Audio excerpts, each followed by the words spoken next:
Welcome to a trip जहाँ पे शादी के 2 साल बाद हम फाइनली पूरी फैमिली आ गए थे 2 दिन के गोवा ट्रिप पे। This is day 2 of our trip. हम दोनों उठे थे बहुत ही ज्यादा लेट, इसलिए बाकी सब लोग भी लेट हो गए और हम 12:30 बजे निकल पड़े थे खाना खाने के लिए भाई। एंड ऑब्वियसली हम जहाँ वहाँ पे नींद तो खत्म होनी ही नहीं है, हमें नींद आती ही रहती है बीट एनीवेयर। फाइनली हम पहुंच गए थे स्पाइस गोवा। यहाँ पे ये नया वाला ब्रांच खुला है स्पाइस का एंड हम हमेशा यहाँ पे ही आते हैं खाने के लिए बिकॉज नॉनवेज के साथ साथ वेज खाना भी अच्छे से मिलता है। And my mom is really getting scared of the lobster that she is seeing because is the first time she seeing lobster live like this and इसलिए हम मम्मी को बहुत टीज कर रहे थे। This dessert by the way was really nice. It was coconut and सीताफल वाला कुछ डेजर्ट था, पर मैंने तो कस्टर्ड ही खाया था। इसके बाद हमने एक मस्त सा फैमिली फोटो लिया यहाँ पे एक्सटीरियर्स में, क्योंकि एक्सटीरियर्स बहुत अच्छी लग रही थी हमें।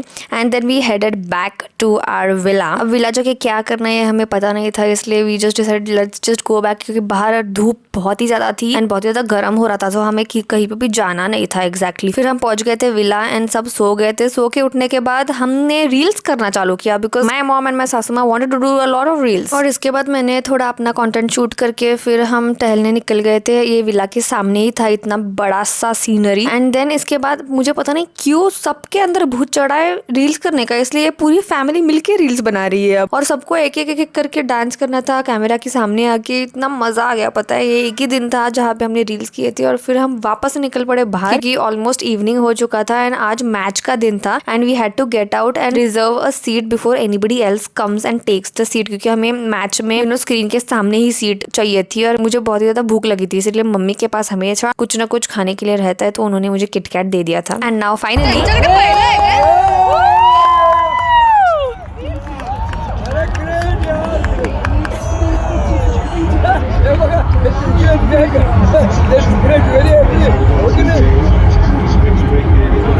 इसके बाद हमने मैच एंजॉय किए। बाय द वे ये T20 वर्ल्ड कप मेंस जो मार्च में हुई थी वही है। मैच और हमारा ट्रिप क्लैश हो गया। एक तरह से अच्छा था, एक तरह से अच्छा नहीं था, क्योंकि हम एज अ फैमिली हमने टाइम कम स्पेंड किया मैच की वजह से, क्योंकि हमें मैच प्रायोरिटी थी और हम मैच देख रहे थे सब लोग मिलके। मैं आपको बताऊँ हम गोवा 2 दिन के लिए गए थे, पर 2 दिन में हम एक बार भी बीच पे नहीं गए थे। This is the only time हम बीच पे थे बिकॉज हम बीच क्लब पे थे, इसलिए हम थोड़ा तो हमने सैंड में पैर डाल के बैठे थे। But anyway, this is all about our Goa trip of 2 days and let me know if you enjoyed this one and subscribe for more and see you until next time. Bye.